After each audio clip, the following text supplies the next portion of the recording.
picking up from where we left off.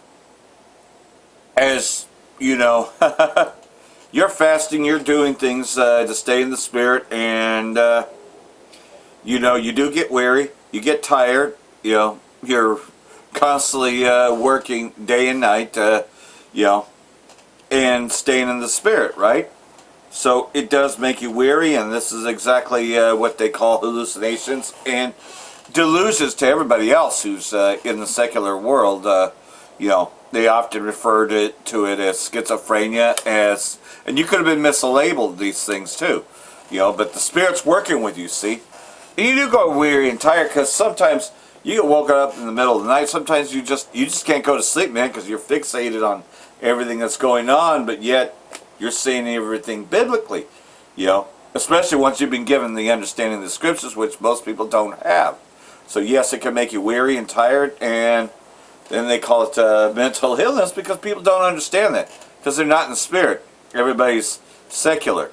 Shalom, first and foremost, like to give all praise to Yahweh, Ba'ashem, Yahweh Shai, Ba'ashem Rakakadosh. Double honors, the elders and apostles of Great Millstone, who teaches the truth of sincerity, even though they might grow weary and tired, right? And shout out to your Akims out there in the four corners of the earth, claim this truth. Braka the Yahweh, Braka the Yahweh Shai, Ba'ashem Rakakadosh, Brakatum. And you grow weary and tired from being afflicted with pain and other things that you suffer in this truth as well. But all prophets grew weary, and this brother broke it down, as to what the prophets had went through with it.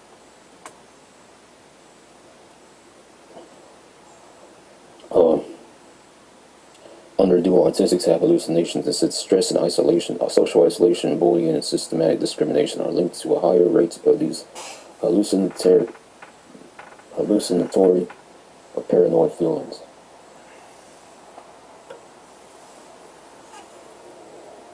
Yeah, and these things happen because the brain becomes severely overwhelmed.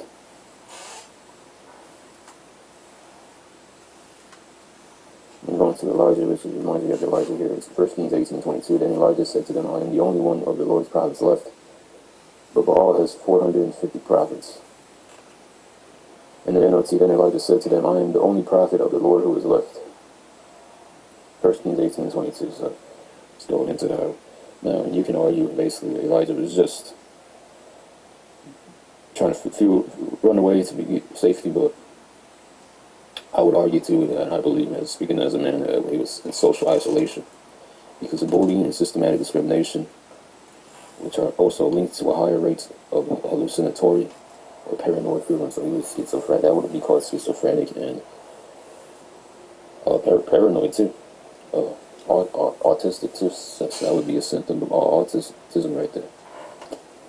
So basically, when you go into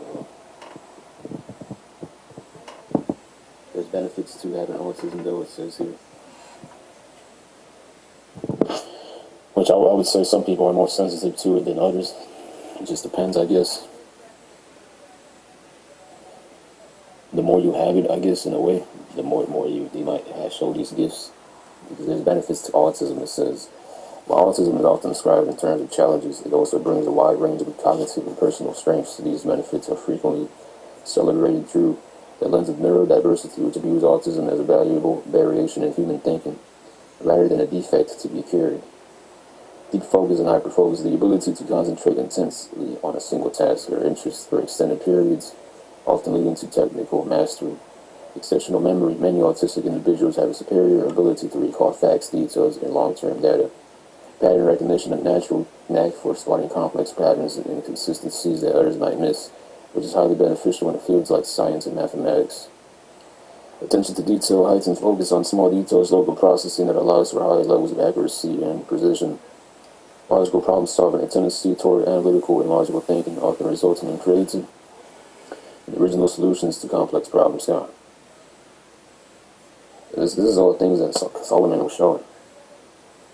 So you can argue Solomon had autism, and they also say that he didn't like a lot of noises, because that might have been why one of the symptoms of autism.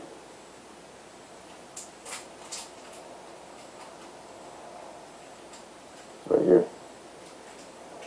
One One of the symptoms of having autism is sensitivity to loud noises. When you go into Solomon here, I put that Solomon not want loud tools to be used in the building of the temple. It says here, yes, according to the biblical account, Solomon deliberately ensured that no loud tools such as hammers or axes were heard during the construction of the temple in Jerusalem.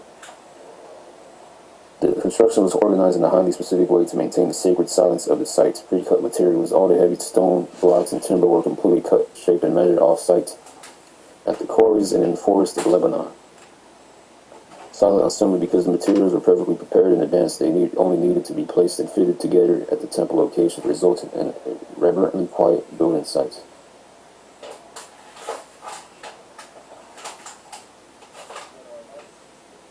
Yeah, and you can argue, oh, that was because he wanted that, because the site was holy.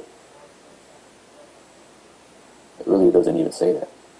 It doesn't say it's because the site was that holy that he didn't want it loud. But you can argue Solomon was holy. Holy, that's why he was holy, so he didn't want that loud noise there. Because you can argue Yahweh is autistic too, because in a positive sense, as I'm saying, in a positive sense, because there's a positivity to it. Is the one scripture that says, let all the earth keep silence before it.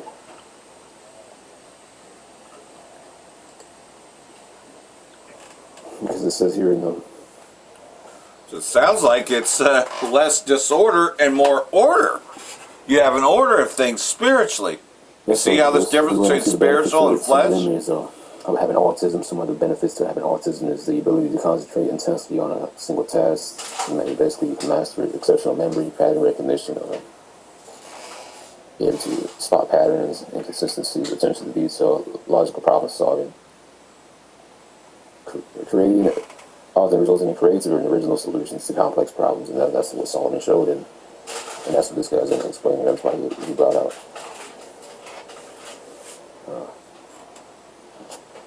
Because they say here in this little information here, they say some scholars suggest Moses may have had similar traits to those of the autism spectrum. He famously described himself as slow in speech and tongue, avoided public speaking by utilizing Aaron as a spokesperson, and possessed a highly disciplined, singular focus on his task. King Solomon, analyzed by some writers for his intense analytical thinking. Solomon demonstrated a blend of strict logic and highly creative lateral problem solving. His approach to the famous dispute over the 2 months in 1 Kings 3:16 and 28 relies on a brilliant, though unconventional method to expose the truth.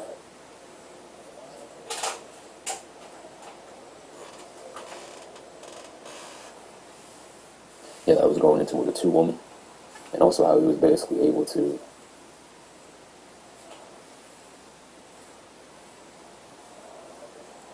write 3,000 proverbs, 1,005 songs, and discuss trees from the cedar in Lebanon to the hyssop growing out of the wall. You could discuss wild animals, poultry, reptiles, and fish. Now I'm gonna play this video here because this guy's also going to explain how you could, like, King David could have had autism. And I would say, yeah, he did. Like I said, I think all the prophets, even up to they do, because going back to that one point, said that symptom of schizophrenia has hallucinations, which means seeing things that aren't there. Yep. Like what John saw. Now, when you come into this truth, that's what really knows.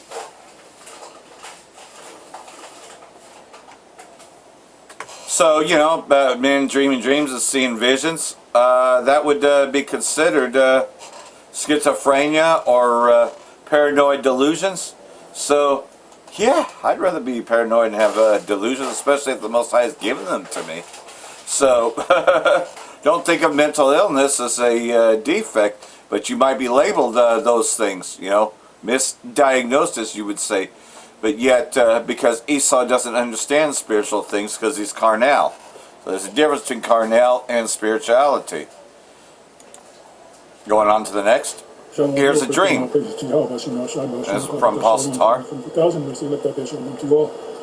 to entitle this video, Jake has a dream about the third woe, which is the Third World War, the War of Armageddon, the destruction, the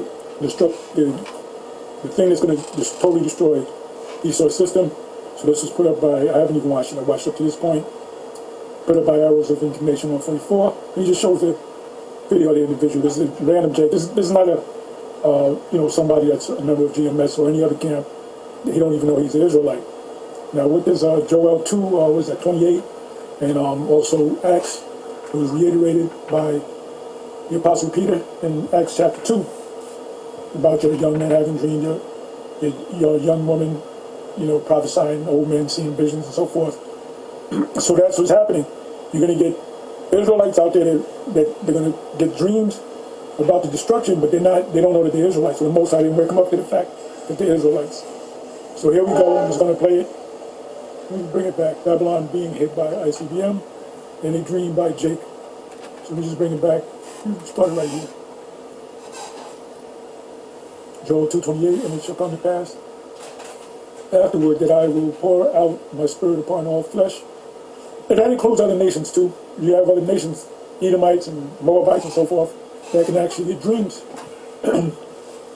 And your sons and your daughters shall prophesy.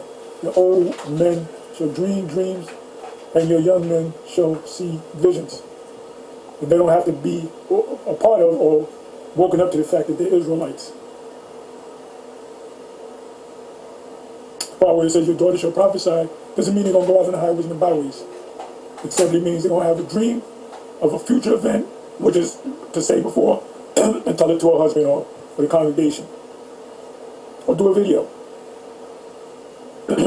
I go home, I go to bed, and then I'm dreaming that, the day is very peaceful. I'm with my siblings and family. We're walking, and everything is peaceful, but all of a sudden, we look up and we see a bunch of missiles, coming down, raining down on us, and the people are just screaming, running everywhere, and I'm like, what the heck? But they look so clear, the day was so beautiful, and all of a sudden we see these missiles coming. There's like literally not even the sirens. There's no siren like alarming us, hey, missiles are coming. Not at all. It was like a surprise. Like out of nowhere, we just seen the missiles. She'll come as a thief in the night. It shall come as a thief in the night, which is called the classic sneak attack. And when you go into the literature on the Russian, the greatest missile that they have is referred to as Satan 2. I don't know if they have a greater Satan. You have the Satan 1 and the Satan 2. Satan 2 is a hypersonic missile system where it can't be detected by radar. So that's a sneak attack. They're not going to be able to detect it. The missile's coming. I'm talking about Babylon. That's also written in Nahum chapter 3. Has come down, and it was a horrible feeling because you really don't know where to run. They were running. And it wasn't like a few, it was a bunch of missiles, and it was like green, kind of like green, dark green, if I'm remembering right. Dark green. It looked kind of familiar. The missiles looked kind of familiar. And then I said, in my head, I'm like, oh my, I can't even explain it, It is a horrible feeling, and I really feel sorry for anyone that has to go through this, now that I know how that feels. Oh my God! The ones that's going to experience it in America are the ones that take the chip. If you're an Israelite, you take the chip, you're going to be burnt up if you make it that far. If you don't starve to death or get eaten. It's just it's a horrible feeling, especially when you don't know where to go, where to run, because they could fall anywhere. Those missiles. But to continue, we're running uphill, and then as we're running, I see these men behind us because I'm looking up, behind, looking everywhere, but mainly up to see where they're to kind of guess where they're going to land, so that we can avoid it. And my brother is running ahead of me, and as I'm running, I see this man. He loads his gun, and he says, "You guys gotta stop!" And I stop, and I look back at him, and I'm confused, but in my head, I don't want to die. I'm fearing for my life. Why is this man pointing a gun at us? And then he says, "No, not you." And then I kind of go sideways, and I move, and then he says, "Move," and then he aims at my brother, and I'm looking at my brother, and I realize, well, he's calling my brother. He says, "Come over here, get over here," and he's saying, "You are going to help us fight this war," something like that, And basically, he had no other choice. Either you join and fight, or you'll die. And I was fearing for both our life, So then I go and I see my brother, and I'm like, I wanted to ask him, are you really going to accept this? Are you really going to let this happen? Because I was ready to. I believe I was ready to say no. If he was to ask me to join, I was gonna say no. But anyways, I was so sad. I was, oh my God, you have no idea to how I was feeling. I'm like looking at my brother in the eye, like he wanted to cry. I wanted to cry, like because it was like a. We knew what was coming. There was no escape from that. He's like. We're not escape from living. I mean, from dying. You know what I mean?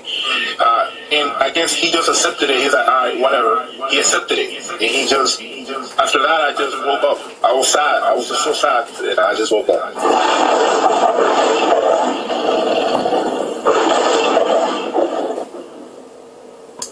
So anyway, I wanted to make this quick, super quick, and it's on to the next one. Let me just check the notifications.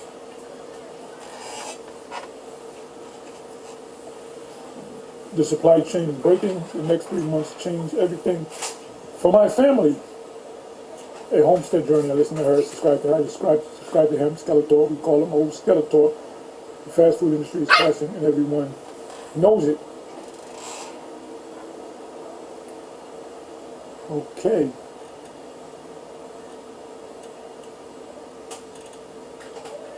Okay, breaking live chaos. It's ICE Army clash. I thought they've been having a new clash with protesters at New Jersey ICE prison.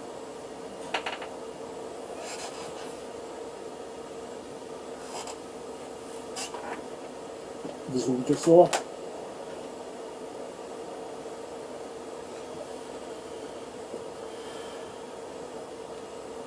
So you see that it's a very dark, grim future for Esau. Now I'm going to play the rest of this on a later video because it's got way more. But nonetheless, so, dreams and visions, yeah. They might call them paranoid delusions, especially if you go tell somebody else about it who's not an Israelite, right? Because they're going to see things carnal. They don't think about a future time. It's kind of like when Sarah Connor warned him, him, you, all of you are dead already. Well, it's a vision that she had seen. People being burnt up by the billows of smoke, as described in Joel. You see? Like everything else to the rest of the world that's not expecting it, but to those that are spiritual, expecting it, World War III is around the corner. And if you hadn't guessed, once they made their moves towards Iran, which they have, you're going to see this whole thing unfold till the missiles come. But they have to usher in one more thing first. That's where we're at in real time. All right, shalom, shalom. So we got shalom, this shalom. going on too. I'm going to start off this lesson by giving all the praises. So they have an evil plan, but they will not succeed, right? Because their plan is to have everyone chipped and to have everybody vaccinated, etc., right? Pretty much the plans for the New World Order, after the fall of Babylon, the economic system. But they'll also use the World Health Organization to bring it down as well. And the fear of a pandemic, right? They'll use all of it. Because fear is the best way to control someone. My honor to Yahweh, Ba'Hashem, Yahushai, Ba'Hashem, Rachak, Kodash, double honors unto my elders, and my apostles of great millstone, which are the men that rule well and taught us his truth. Peace, blessings, and salutations as always be to the elect. Alright, and the title, no Lord will be, they have an evil plan, all right, or they have their evil master plan. They have an evil master plan, which is I'm talking about Esau Edom specifically. And this lesson was inspired by what you see on your screen. We got Bill Gates, Kill Gates of Hell, and then Klaus Schwab. I'm gonna Google even some Klaus Schwab quotes, man. See if I can post them up as well, pictures of them, because that's an evil E right there, man. So, but yeah, this picture inspired this lesson, man. These devils, they've been on a roll, and as of lately, they're on their shenanigans. You got the war going on, fuel shortages coming soon. Inflation's already here. It's just, soon it'll be hyperinflation. Evil things, man. And see, the problem is a lot of people, especially our people, they think that, Esau ain't up to nothing. They think that, because they don't call them Esau, they call them white. They call them the white people. They think that the white folks ain't up to nothing. Hey, shoot, right now, I've read an article, like a week ago, how Canadian white supremacists are crossing the border to come and train here in America. you know. So while Jake is, doing dances on Instagram and TikTok and yapping about, having sex with your woman, having sex with other guys as women, Esau is getting in shape, learning how to be more accurate with his blessing the sword, and you got Kill Gates getting ready to start another. Look at this. These devils look like evil. Nothing about them screams righteousness. They look like devils. Their wickedness is manifest in their faces, man. So while Jake is goofing around, Kill Gates of Hell is coming up with brewing up another pandemic. Let me read this real quick. This is quoted. This is Bill Gates quote. It said, DNA COVID-19 vaccines should give us extreme control over population worldwide. Bill Gates, contributing partner, World Economic Forum. Okay, and this is a quote by. Well, I don't think this is quoted, but Klaus Schwab, I think this is a quote. It's, something that he said. It said the COVID-19 outbreak is the first big step towards unprecedented control over mankind. See, these guys are the devil. They're trying to be like the Most High. They want to control everybody. And the comfort in all this is that the scriptures, is that we have the scriptures, which is beautiful because this is all a joke. When the scriptures say, why do the heathen rage and the people imagine a vain thing, because this is vain for them to imagine we're going to control man. Yeah, that's what we're going to do. We're going to control mankind. That's laughable because according to the scriptures, the Heavenly Father is going to laugh. All right. Matter of fact, I didn't have this in the lineup of precepts. I'm going to grab it. I'm going to go to Psalms, 2nd chapter, man. This is Psalms chapter 2, and I'm going to start at 1. Why do the heathen rage and the people imagine a vain thing? Right, these people are imagining vain things, thinking that, COVID-19 was the first step to controlling mankind. My guy, according to the scriptures, you're not going to achieve what you think you are. You're not going to achieve worldwide domination. You're not. That's why you're moving sloppy now. Everything you're doing is tacky. You ain't had any good tricks up your sleeve since 9/11. 9/11 had people joining the military, had people joining the Marines. Esau can't even pay you to join his army now. It's funny, I was watching a TV show with my old lady, and I didn't even notice it because I didn't even want to, watch. I don't really like sitting down and watching TV like that. It makes me want to, get up and run around and do something. But I was chilling in the crib with her, and she was like, "Man, they really pushing this shit with people joining the military." And I didn't even realize 3 out of 4 ads that we were watching, right, were ads military campaigns. No, not military campaigns, but ads to join the military. And I was like, "Oh shit, I didn't even notice that," And it's very true. Esau, he can't even pay you to join his military now, And it says what? The kings of the earth set themselves, and the rulers take counsel together against the Lord and against his anointed, saying, let's break the bands asunder and cast away their cords from us. And where the scriptures say that the Heavenly Father's about to do to these devils, man, because the heathen are raging, because it ain't just Esau, but Esau is the main guy that's on this type of timing where he wants to just take over the world, right? He always wants to take over the world because he's a damn demon, and he knows that he's the vagabond, he's the criminal on the run, he's the one on the loose. That's why everything he does is, if you ever observed Amalek, these dudes is always just it's like they're always in a state of on edge. They're always like, oh, I'm not doing anything, I swear. And it's like, yo, no one said nothing, bro. They're always in a state of panic. They're always, looking guilty. And it's the spirit, man, because they are guilty. They've committed the biggest identity fraud ever known to man. You know what I'm saying? And, it's just going forth to show, man. It's being revealed because Scripture says that the Lord will make Esau bare. So now, what do you see happening? You see them being exposed, so now they feel some type of way. Now they're really on edge. So it says, verse 4, it says, he that sitteth in the heavens shall laugh. The Lord shall have them in derision. Right? So the Heavenly Father is going to have the heathen, especially Esau, in derision, man. He's going to have them. Oh, let's get what that word derision is, actually. That's Psalms 2 and 4, right? Derision. That word derision means to mock. So the Lord's going to mock them. I believe that's I don't remember if that's an I or not, Salakia. Salakia, I forgot which character that was. I know the end one is a God. And that's just it. You see, the Most High mocks at Esau and his calamities. Like, I saw an Edomite just totally fucking losing it yesterday. Because he couldn't deal with half the shit that we already deal with. He's, some homeless guy, if you will. Yeah, you can see how much Esau gives a shit about his own, right? Most of his people are fucking homeless now, and they're fucking bugged out. But, he's just fucking whining and complaining, and I couldn't help but mock at it, I'm just like, yeah, you didn't mind when you fucking stole from us, and that we were down and out, but man, you expect us to help you. You expect us to give you money when you hold up a sign. Fuck you, Esau. Yeah, when you fucking had an opportunity to steal, you stole, you killed, you destroyed. You know, like we give a shit about you. Fuck you. And take your fucking yelling and complaining somewhere else. Because I ain't listening to you. Fuck you. So, you know, I was just like mocking at him, right? Well, the Most High also mocks at Esau, right? So we're thinking. See, we're getting our thinking and our rations more like how the Most High thinks. And to everybody else, that's irrational, that's schizophrenic behavior, that's etc. Right? You know, because we're seeing everything in a different light now. We've been enlightened to what the truth really is and what the Bible really has to say. Ain't no fucking wacky-tacky Christian going to agree with what it really says. I believe as it switches up. It's been a minute since I read the Assyrian. But I know that's a law at the beginning. Law. It's not Tazah, is it? It might be law. To. I don't remember off the top of Salakia, but it means to mock, to deride. Let's see what. Since they use the word derision. Derision means mockery, so the Lord's going to mock them. And it's very true. You know? It's very true. And how is he going to mock them? Because prophets are going to laugh at him, right? Their goal of world domination. They think they're going to achieve, you know, their new world order. But according to the scriptures, they're not. I laugh at Chump all the time. Let me actually like, you're fucking delusional. He still thinks he won the war. He's telling everybody he won the war. I'm going to get Job now. This is Job 20. And he doesn't like media coverage, as we'll get into. Man, this whole chapter is just good, man.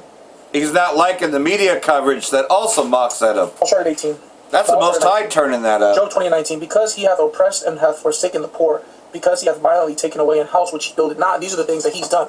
You know, and the two, for example, the two Edomites that I showed just now, you know, they're wicked as hell, man. You know, Bill Gates was on that BS during the CVID. What was the other dude's name? I forgot the dude's name from New York that was heavy promoting the Sharrat back during the CVID. Yep, Dr. Fucky. Hey, people are saying, man, him and Bill Gates need to be locked up for crimes against humanity, and that's very true. But the problem is that, see, what people don't realize is the people they're just the face of it. They're just the puppets that are being used by the higher ups. The people that you don't see is who you need to be worried about. You know, the elite banking families. They're the ones who paid for Bill Gates to even have those needles to give to people, or paid for that funded that to kill people, to change and alter people's DNA. There was people behind that. They're just the face of it. They're low tier. If you see their faces, they're probably low tier, more than likely. You know? There's only so much videos and pictures of the Rothschilds that you can see on the internet. You know? And at one point, that wasn't even something you could do. You couldn't even look them up. You know what I'm saying? At one point. Alright? This is Job 20 and 19. Because he hath oppressed and hath forsaken the poor, because he hath violently taken away an house which he builded not, surely he shall not feel quietness in his belly, meaning in his mind. He shall not save of that which he desired. There shall none of his meat be left.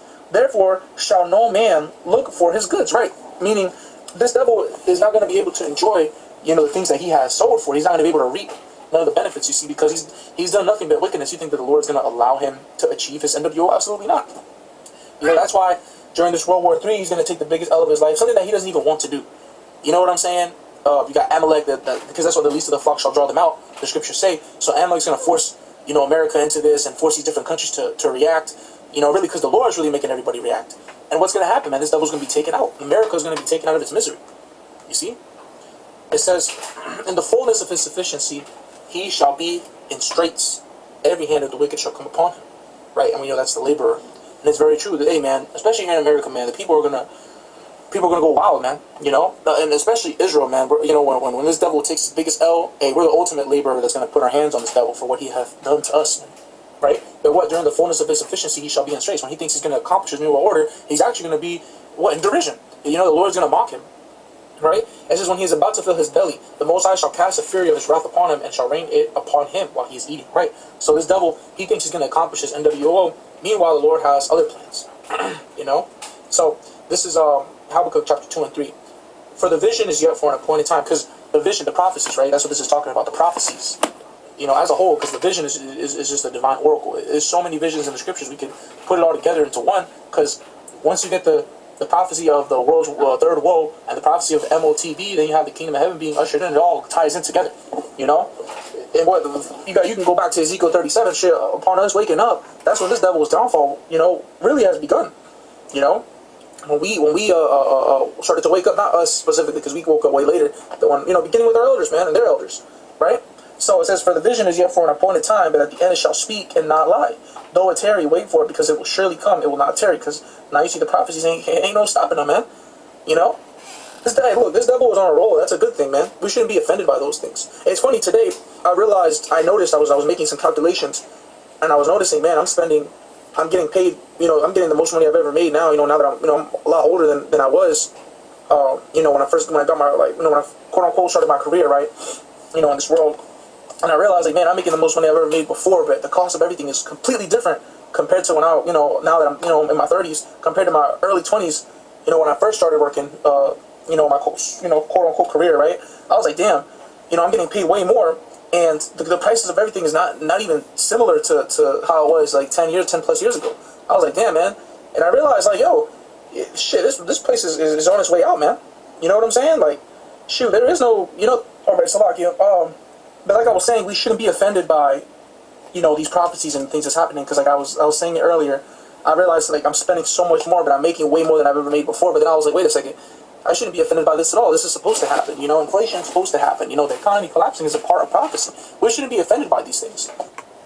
And like everything else, so you see, we can take that and, just know that, okay, time's coming near. Yeah, it's going to be tough because, of course, you're not making as much, they, Esau's at his end, right? But he's not going to succeed in his plans.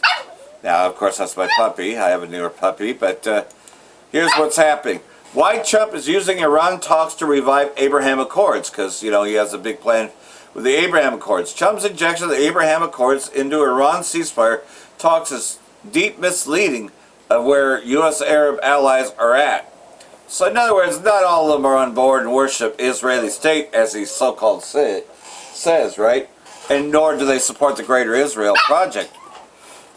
And there's going to be a big, huge division over the Israeli state very soon. President Trump's injection of the Abraham Accords into talks with Iran underscores how the Islamic Republic is getting better of the U.S. at the negotiating table. Trump is trying to distract from it current and former U.S. Arab officials told Middle East Eye. Trump knows he's getting a deal that undermines every war aim he espoused. This is typical Trump ploy, adding Miller, now senior fellow at Carnegie endorsement. Well, it's looking like he's going to actually attack Iran very soon, and in a bigger way. Trump provided a mixed rationale for his decision to launch a war against Iran alongside the Israeli state. In pretense that Iran, to prevent Iran from obtaining a nuclear weapon, blah, blah, blah. Same rhetoric. I don't care about anybody else as long as Iran doesn't have a nuclear weapon. Same rhetoric. Trump complains about the media coverage of Iran war because he doesn't like the fact that they're showing that, well, America had already lost that war, but he doesn't like that, because it points him as just nothing more than a barker.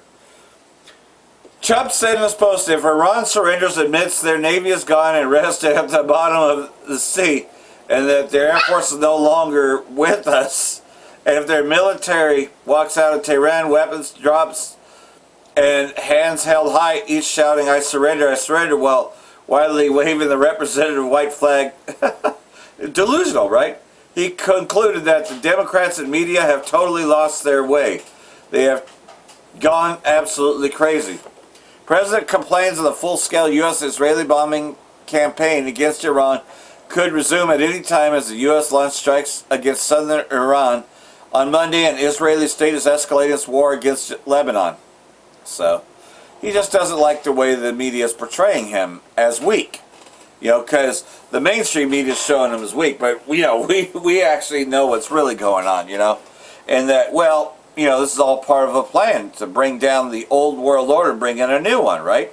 To totally kill that dollar, with the strait closed, etc. And, of course, like everything else, though, this is going to bring in a famine of word.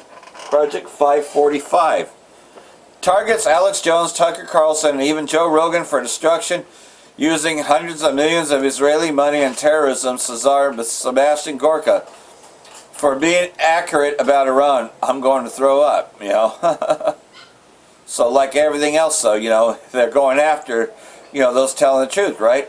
Insanity with details of Project 545 unveiled one thing remains. Trump's hands are tied to Israel. Unable to negotiate ceasefire, Iranians don't need to have a nuclear weapon anymore. They're a nuclear economic weapon. And it's true. Economically, the U.S., it's over. And that's what the whole point was, to bring in the old world order. On the scene of things, you have to show that the dollar is dead. So they can bring in the new digital dollar, which is what they wanted to begin with. Iran says U.S. violated ceasefire, vows it will leave no act of aggression unanswered. Iran Foreign Ministry said in a statement on Tuesday that the U.S. committed a flagrant violation of the ceasefire between U.S. and Iran, a statement that came a day after the U.S. military launched its strikes against southern Iran. Iranian ministry said that it strongly condemns the U.S. attacks and holds the American regime fully responsible for all consequences arising from these aggressive acts. The ministry also suggested Iran would respond, so it's just a matter of time until they do. And like everything else, though, the piracy and everything else going on, but using terrorist groups to do it, which is what the U.S. is good at, because they armed and fund and train ISIS. Yeah, I seen a proud Edomite yesterday wearing a shirt, talking about, Operation Iraq and Syria, and saying 2019 to 2030, proud of what he done. Oh, forming ISIS to take over Syria. Just a fucking proud-ass Edomite with his goddamn shirt. But guess what, though?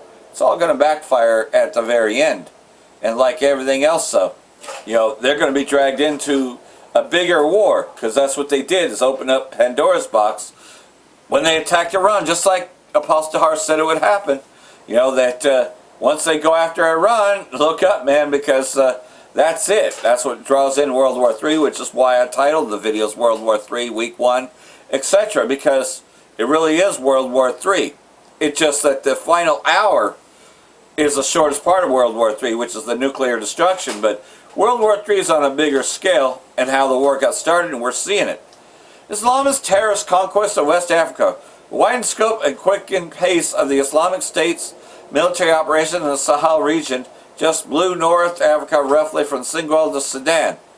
Threatens to alter the strategic orientation of the African continent. Well, before that it was Muslim Brotherhood, but now they just changed the name to ISIS. Yeah, why not? Fuck it. Right? Because the Muslim Brotherhood thing was brought out by Barack Obama, and what they called the Arab Spring, well, now they just call it ISIS. They had to change the name. They had to doctor it up a little bit, right? So that way they can give you the illusion that G.I. Joe's there and they're fighting ISIS, which everybody knows that's bullshit.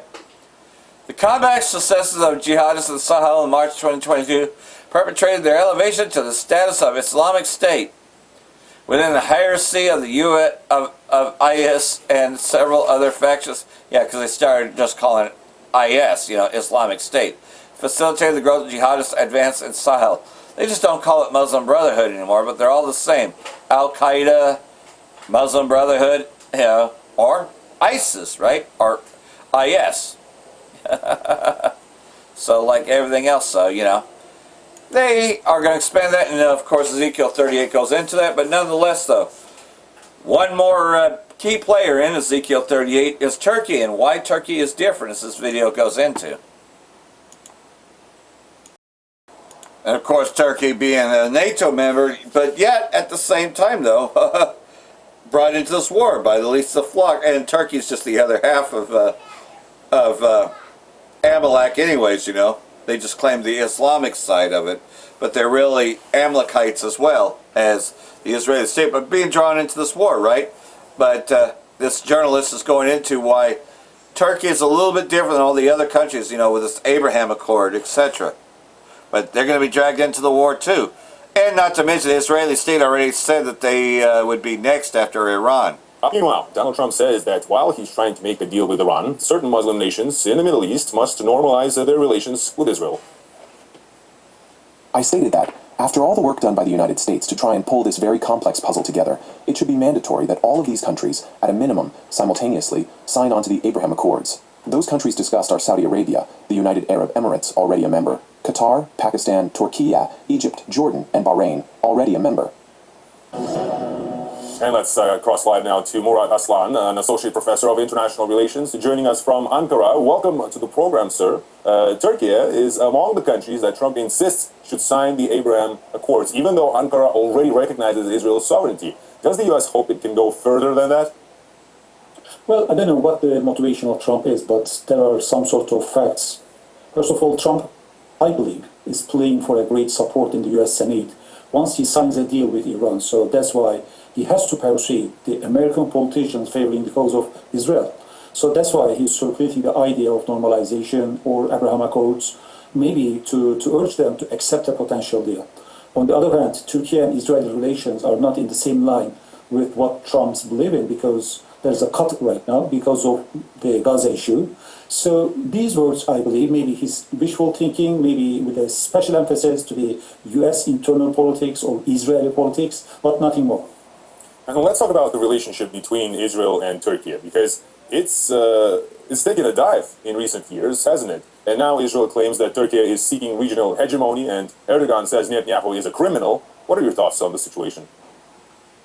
You know, once October 7th happened, Erdogan was very careful in his words, because everybody wanted to understand what was going on at that time. But right after what happened in Gaza, like 70, maybe more than 70,000 civilian losses, maybe some more, because still we have some people under the rubrics. I mean, we don't know the whereabouts of the civilians right now.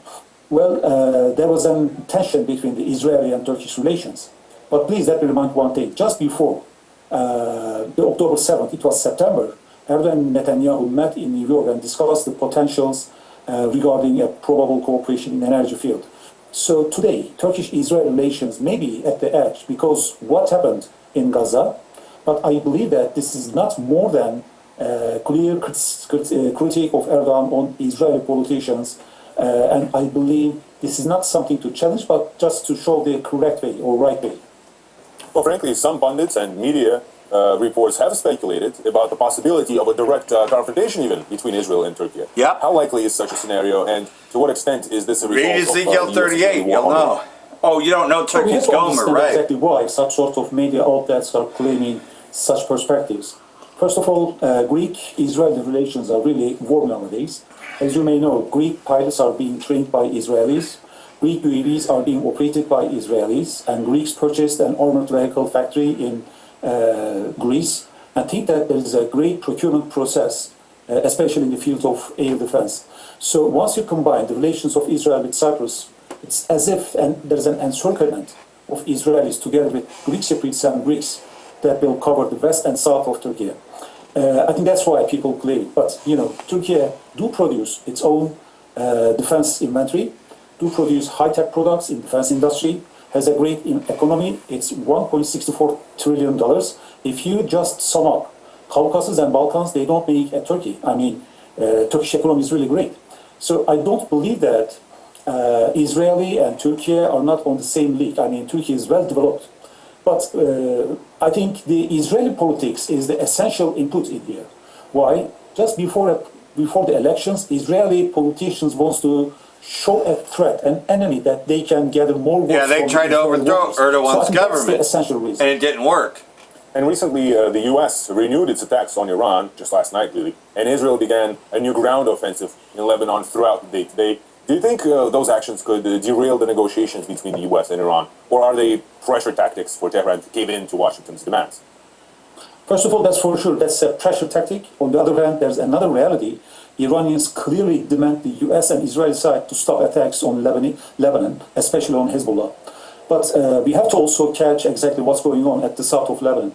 The Israeli forces are advancing to a bit north, maybe to have much more space for more security for the troops stationed at the south of Litani River. On the other hand, the attacks of Hezbollah is very effective, influential on Israeli soldiers, so they have losses. In this sense, Israelis wants to keep the area safe, though. I think it's the wrong way or wrong method of doing so. Why? If Israelis want stability and security in the region, the borders should be well demarcated per the international law and recognition of the states. And then But they're without borders. So I clearly recommend one thing. Whatever Iranians demand is not important, but what Lebanon is much more important in assessing the Israeli incursions on Lebanon. All right, Murad Aslan, an associate professor of international relations. I appreciate you taking the time and sharing your analysis with us. And like everything else, though, you'll see more confrontations between Turkey and Israeli state, which is going to flip the whole thing around. Because right now, Turkey is still a member of NATO, but eventually Russia is going to be joining them, which we're still in the making of all that, but we see everything leading up to that. Could Iran cut off the world's internet access? Because this area is a key region for internet cable. Iran's push to tax the strait underscores cable shows how they are becoming a new front in pressure tactics and tech risk. Iranian armed spokesman, Operational Command, has recently announced that Iran intends to charge fees for the use of the undersea cables passing through the strait. While this news didn't come as a surprise, it certainly heightened tensions surrounding the digital infrastructure of the Persian Gulf. The entire strait includes its underwater infrastructure, now viewed by Tehran as part of jurisdiction and an area of its strategic control. So, like everything else, though, yeah, something else that you see where the internet cable runs and what it runs through. Yeah, you can see it's central, and it even goes into Europe, as you can see. So, yeah, this is a major factor as well. That's all on purpose, by the way. Oil Thomas's Tehran pushes draft framework while sidestepping uranium question. Well, like everything else, though, the enriched uranium has nothing to do with making a nuclear weapon, but rather has everything to do with nuclear energy. Iran only having indirect U.S. contacts while asserting the enriched uranium is off the table for negotiations. State TV says Tehran has a draft of the initial unofficial framework of the MOU with U.S. IRGC warns that Iran could turn the area from Kairan to Mashhar into a graveyard for aggressors if the ceasefire collapses. You know, just warning what they do have control over. Yeah. Defeated militarily, enemies waging hidden hybrid war, Iran Intel Ministry warns. In a statement released on Wednesday, the ministry said hostile powers are seeking to compensate for their defeat on the battlefield by escalating a hidden intelligence security war against Iran. The enemy defeated in military war seeking to produce achievements for itself, even though through soft war.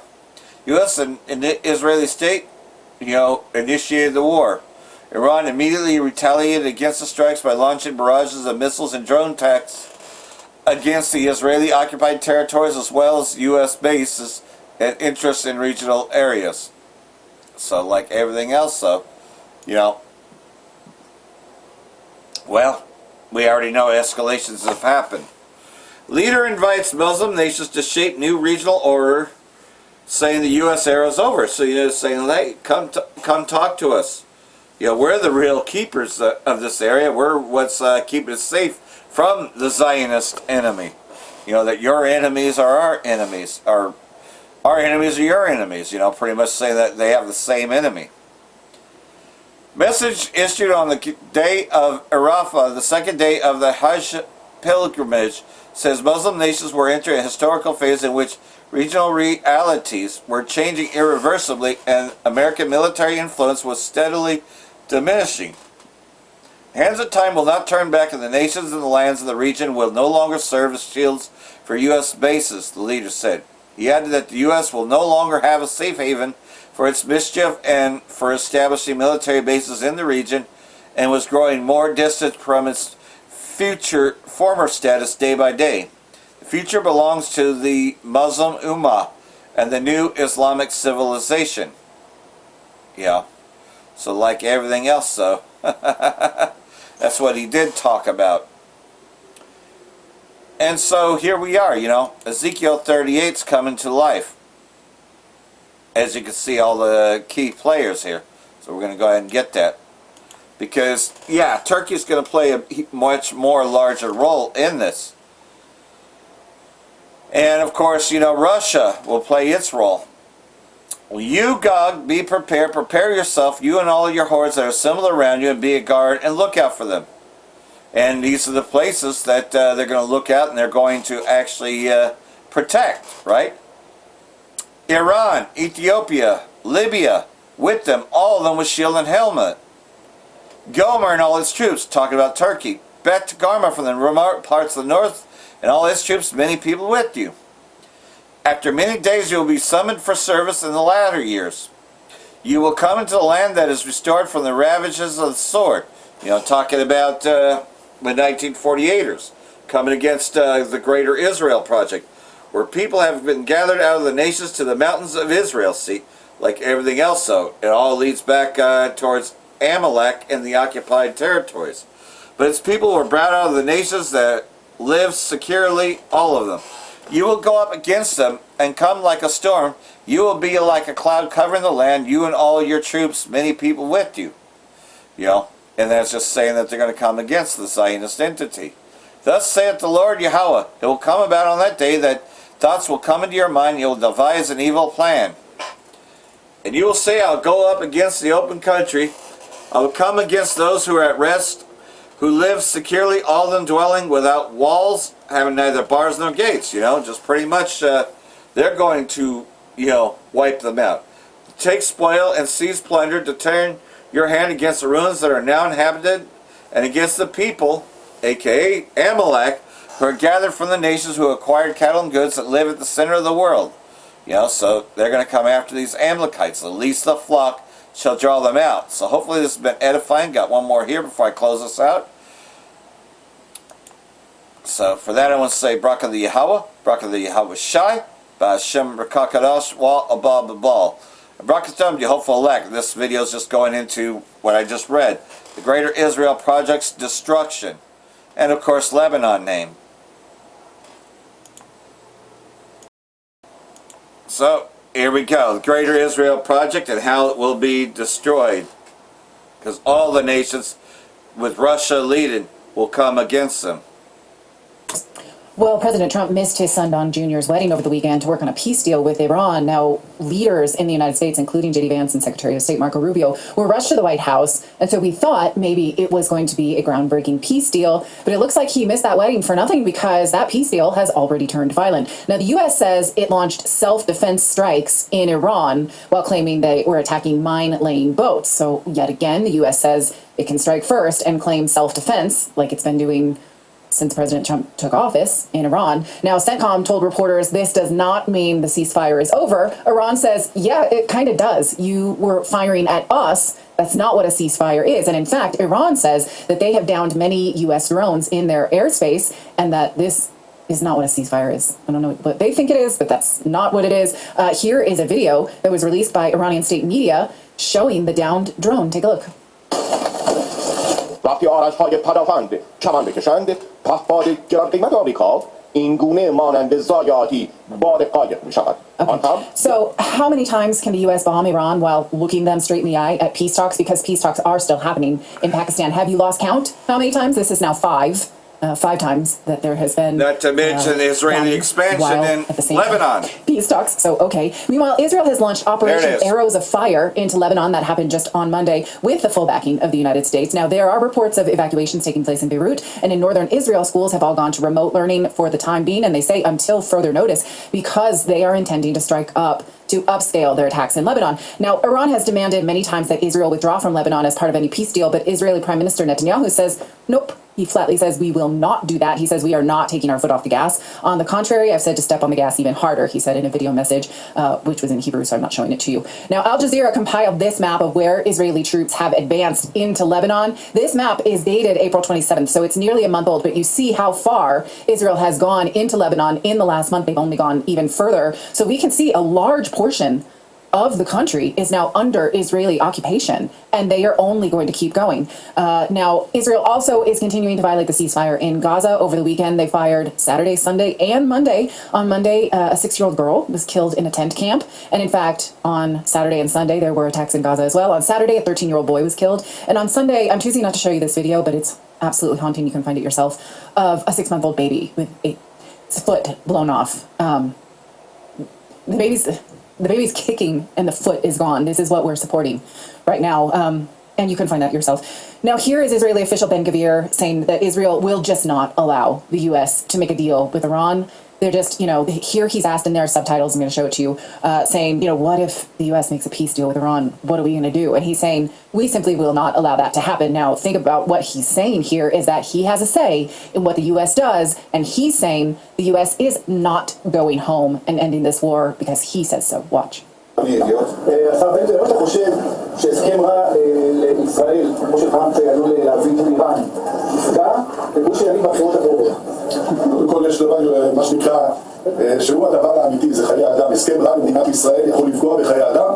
אני יודע שראש הממשלה נתניהו, חברי קבינט, ugly motherfucker. לא ניתן לדבר הזה לקרות. הסכם רע זה הסכם... Looks like a condom with that fucking thing on his head. הסכם רע לא יהיה, לא יכול להיות, משום שבסופו של דבר, ההסכם רע, זה לא קשור לבחירות או Okay, obvious question. What right does he have to say what the U.S. does and does not do in foreign policy with U.S. troops? You know the answer to that. He's saying absolutely not. U.S. troops cannot come home. There's a war that they want, and they will make sure it happens. We run the show. We're in control.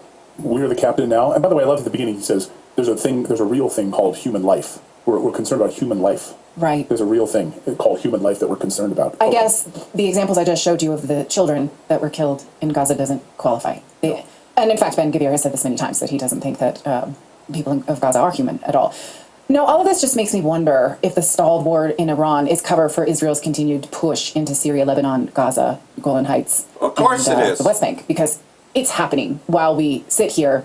They continue to expand. They are being allowed to do it. President Trump has said they're forbidden from doing it, but they're going to do it anyway. In a statement, now the Ayatollah of Iran has said that the entire Muslim world will resist, but that's not actually happening. And I'm not sure what the vision is for that to actually happen because, again, the territorial expansion is happening.